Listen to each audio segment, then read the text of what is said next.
Pour sa troisième édition de remise de prix, la Fondation Atour, présidée par l'Ivoirien Coulibaly, a choisi la mythique salle Félix Houphouët-Boigny de l'hôtel du district d'Abidjan, Plateau. C'était ce dimanche 14 décembre 2014. Le thème retenu cette année est Année électorale 2015 et les exigences de la réconciliation, devoirs et obligations. Pour leur engagement et contribution en vue de la réconciliation, gage d'une cohésion sociale dans notre pays, 20 personnalités du monde politique, religieux, économique, artistique et éducatif ont été primées, au nombre desquels le ministre Sidi Kounaté du RDR, M. Marcel Gossio du FPI, Pascal Abina Kwaku des impôts et Mesdames Ouattara et Bédier. Écoutons ici les propos du secrétaire général adjoint du RDR, chargé des syndicats, de la société civile et du monde associatif, M. Sidi Kounaté. Et frère Zé Coulibaly, bravo pour avoir cru en cette idée, pour l'avoir matérialisée et surtout pour en faire aujourd'hui un instrument assez important dans le cadre de la réconciliation dans notre pays. Que Dieu te bénisse et te renforce, cher frère. Bravo. Je sais que tu es un homme de foi et tu marches avec les hommes de foi. Tu as choisi comme un des gardiens de ce prix, celui-là que j'appelle affectueusement mon grand frère, mon aîné, et que j'appelle aussi la force tranquille, dormante, mais pas endormie, bien entendu. La force tranquille, dormante, je l'appelle affectueusement le ministre Niamien Goran, l'inspecteur général, bien entendu, d'État, vous avez bien fait de lui confier votre prix. Comme je l'ai dit, c'est une force tranquille et qui ne dort pas. Pour ça, votre prix est dans de bonnes mains et votre prix ne dormira pas. S'il vous plaît, Dieu. Et puis, mon grand frère et ami et frère, le patron de la douane, vous avez décidé de lui confier aussi ce prix. La douane, c'est la porte d'entrée, c'est la porte aussi de sortie.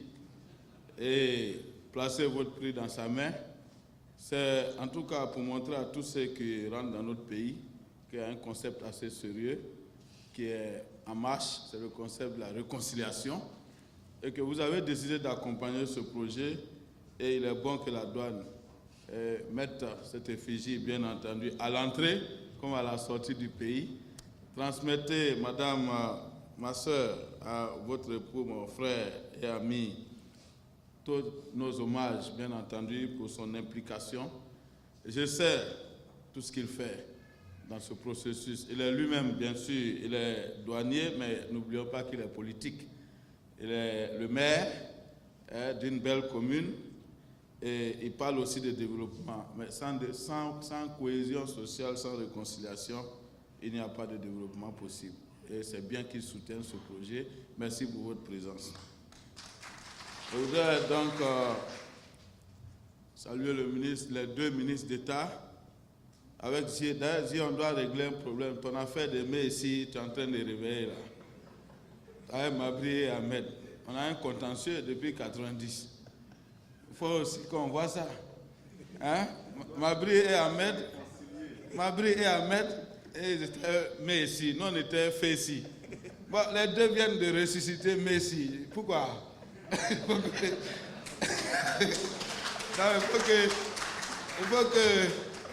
hein, toi, ton nom est cité dans ça. Je comprends pas. Non, il faut aussi nous inviter. Fessi aussi va venir.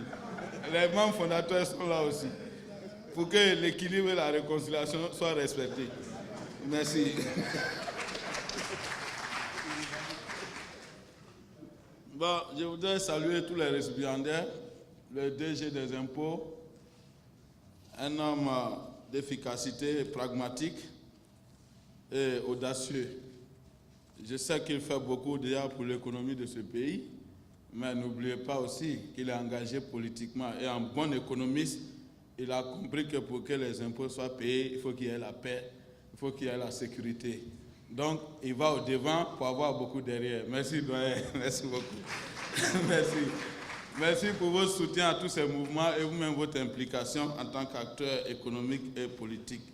Et sans oublier mon ami journaliste que j'appelle affectueusement le rebelle de la plume, Venance Kona.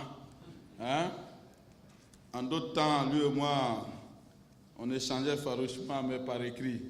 Donc, il m'appelait le rebelle des forces nouvelles, il l'appelait le rebelle de la plume. Donc, mais on fait de bonnes choses ensemble. Merci, chers frères, et à vous tous qui avez reçu des prix ce matin, les autorités religieuses, les civils, les ONG. Soyez fiers de ce prix. Un prix n'a jamais de prix, comme on le dit. Il vient parler quelque chose par rapport à quelque chose, comme on le dit. Et vous n'aurez rien fait, vous n'aurez pas eu un prix. Donc avoir un prix, c'est savoir que vous avez posé un acte. Et cet acte a été reconnu par un groupe de personnes, même si ce n'est pas tout le monde. Et ce groupe de personnes, donc appuyé par des personnalités de marque, a décidé de vous honorer. Je pense que c'est la reconnaissance du devoir. Et je voudrais que tous nous soyons fiers de ce prix et nous sachions qu'à quelque niveau que ce soit, nous participons à œuvrer pour la paix, la démocratie dans notre pays, gage d'une stabilité durable. Je voudrais remercier les organisateurs. Vous avez parlé d'un thème assez important, parce que toutes les crises que nous avons en Côte d'Ivoire viennent des élections. Sinon, les populations n'ont aucun problème. Quand vous arrivez à Daloa, dans les villages, les gens vivent tranquillement. À Man, à Séguéla, partout. Toutes les crises viennent des périodes électorales. 90, 95, 2000, 2015, ainsi de suite. Donc, si on s'attaque à la racine, qui est l'élection, vous verrez qu'il n'y aura plus de crise en Côte d'Ivoire. Le reste, c'est des problèmes quotidiens que tout pays peut rencontrer. Mais la dégradation du climat socio-politique en Côte d'Ivoire vient des élections. Que vous prenez depuis, si ce n'est pas sur les candidats, c'est sur les conditions, c'est sur les résultats. Bref, les différentes crises sont survenues de là. Et je pense que pour chacun de nous, il ne faut pas fuir le problème. Nous sommes une jeune nation. Il est clair que nous n'avons pas encore l'expérience des États-Unis ou de la France, qui organisent peut-être depuis 100 ans ou peut-être combien d'années, des siècles, des élections. Donc ils ont dû faire des erreurs aussi. Il y a eu des moments aussi où on n'a pas accepté des résultats là-bas. Mais il y a eu aussi des comportements à avoir quand on n'accepte pas les résultats. Et ils ont fait l'expérience de tout ça. Donc mettons tout ce qui s'est passé dans notre pays au compte de l'expérience. Et je pense que vous anticipez bien. Et pour moi, il faut qu'on regarde tous ensemble comment on prépare les élections qui arrivent. Pour moi, c'est simple. Aujourd'hui, nous avons vu presque les candidats qui se dégagent. Il y a des partis politiques qui ont décidé de s'unir déjà derrière un candidat. Ça, c'est le consensus au niveau de ces organisations. Mais consensus n'est pas unanimité. Vous verrez aussi d'autres qui ne sont pas d'accord qui seront candidats. La leçon numéro 1, c'est que nous tous nous acceptons que tout le monde ne peut pas accepter l'unanimité des candidats, que tout le monde aussi ne peut pas se retrouver dans le consensus.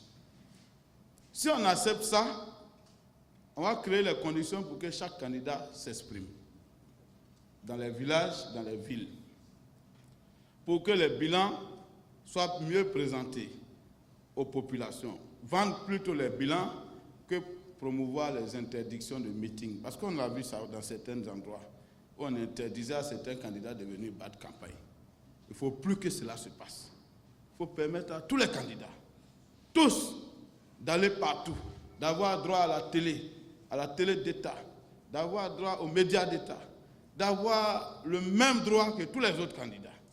Et permettre à la population aussi d'avoir droit au message de tous les candidats, par les mêmes canaux. Je pense que votre ONG doit militer dans ce sens.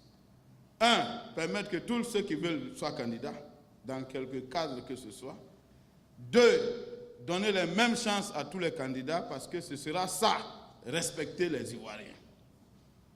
Le peuple ivoirien est suffisamment mûr, donnons-lui la chance d'écouter tout le monde, et il saura où est son bonheur.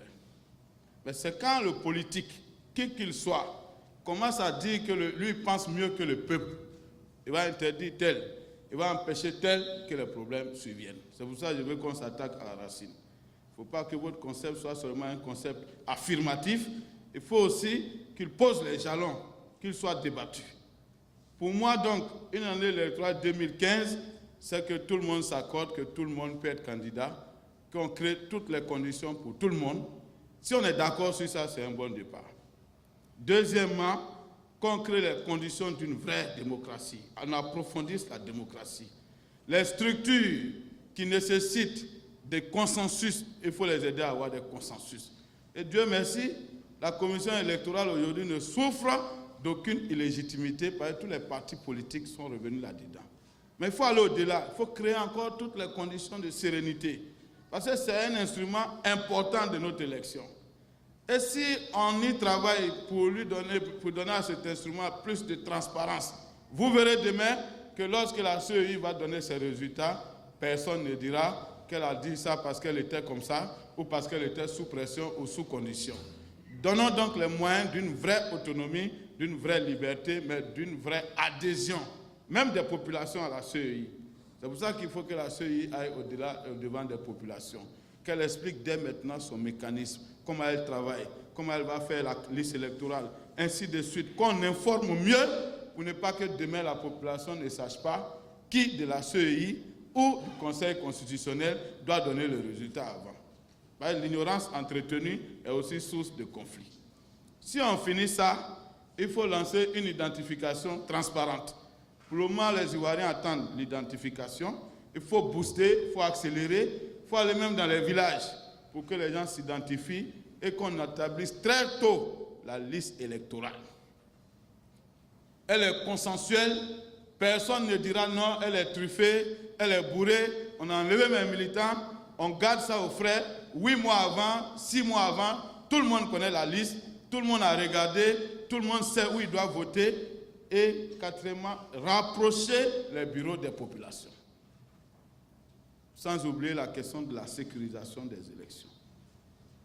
C'est ma petite contribution. Et je pense, chers amis, qu'il faut promouvoir une élection crédible. Parce que ce n'est pas les élections que la Côte d'Ivoire a commencé à avoir des problèmes. Et faire en sorte que les conditions de proclamation des résultats soient connus clairement par les Ivoiriens. Parce que souvent, il n'y a pas eu beaucoup d'informations sur ces choses. Dès 3 mois avant, il faut que les Ivoiriens sachent qui doit donner le résultat, comment il doit donner, et s'il donne, qui doit confirmer, pour qu'on sache déjà que c'est telle structure qui dit d'abord. Maintenant, si tu n'es pas d'accord, tu vas te plaindre chez tel autre, et ça va éviter les amalgames, comme ce que nous avons constaté quand il y a eu la crise. Prévenir, c'est aussi guérir. Voilà, chers amis, ma petite contribution. Je sais que nous nous retrouvons souvent dans un cercle de réflexion et notre souci, c'est que notre pays connaisse enfin une élection sans problème et que pour la première fois dans notre pays, on voit un président sortant soit être reconfirmé, mais vraiment dans l'applaudimètre partout où on est, ou alors un président sortant être salué par un entrant sans que cela soit un choc pour nous. Parce que la Côte d'Ivoire, malheureusement, n'a jamais eu encore cette chance, comme d'autres pays l'en ont eu, de voir un président sortant sur le perron du palais saluer un président entrant. C'est un cauchemar pour nous, c'est un mauvais film pour nous, ça ne s'est jamais passé.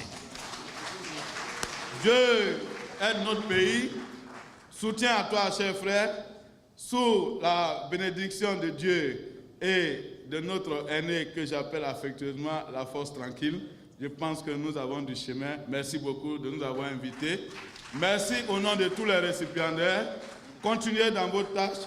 Faites en sorte qu'on vous sente de plus en plus sur le terrain. Les apatams commencent à faire leurs effets, surtout à l'ouest. Là, le grand frère Gossio, c'est le rôle des apatams dans nos villages. Et vraiment, il faut que tous ensemble, on vous aide à faire le maximum d'apatam pour que les débats se fassent là plutôt qu'ailleurs. Que Dieu vous bénisse. Il faut rappeler que l'enjeu du projet Atout vise à encourager les Ivoiriens et à privilégier la voie de la cohésion sociale. un message que tous les récipiendaires du jour ont promis vulgariser en Côte d'Ivoire et partout où besoin se fera.